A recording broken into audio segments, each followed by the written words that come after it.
what I was talking about earlier was actually that pointed to that this double-edged sword that the social media can be.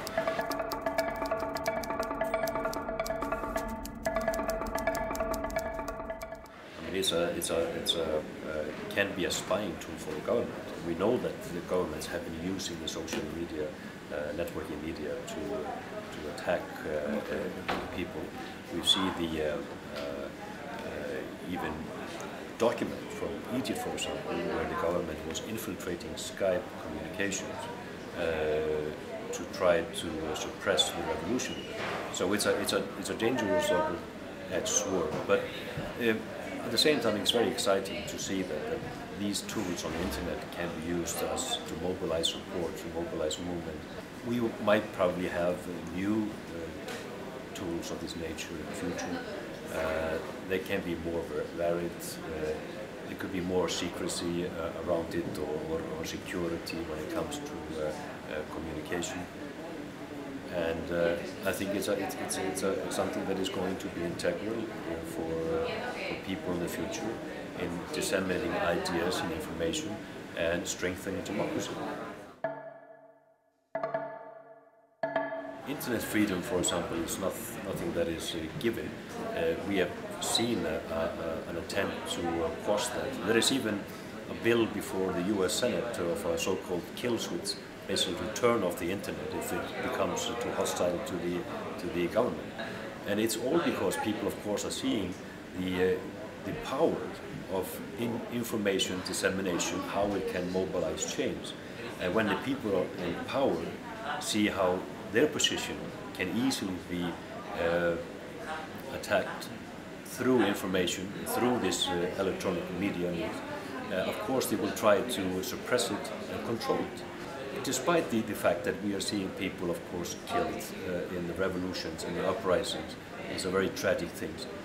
But compared to the killings that have been taking place in the Iraqi war, in Afghanistan, it is a small price considering the overthrow of governments that have been in power for decades.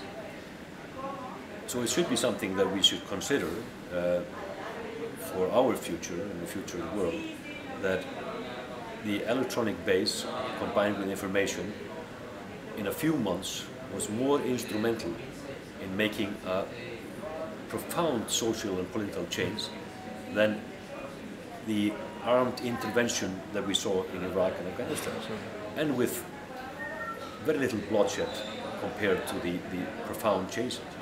People rising in the streets and throwing off dictators that have been in power for 20 or 30 years.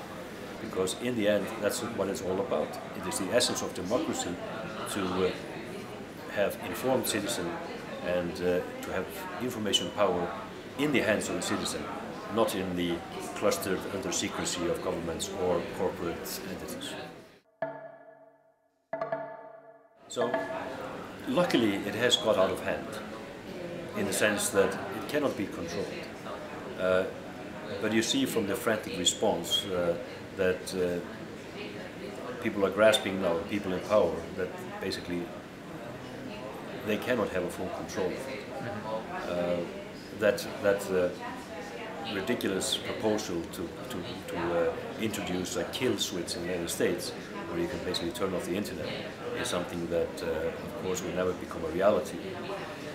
But even so, let's think about what happened in Egypt, where Mubarak was seeing that the uprising there was reaching a level that he could not control anymore. He tried to turn off the internet and turn off the mobile phones, close down the service. But it was too late. It had reached such an effect that when that happened, people in even more numbers rushed to the street, because they were deprived of the information they got through their text messages, through their Facebook and Twitter. So they even in more numbers rushed to the street because they could feel that they were deprived of the right of information, and it even fueled the anger. So it had an opposite effect. So let's hope that this is the effect it will have if somebody tries to suppress the freedom of information and to suppress the freedom of the internet.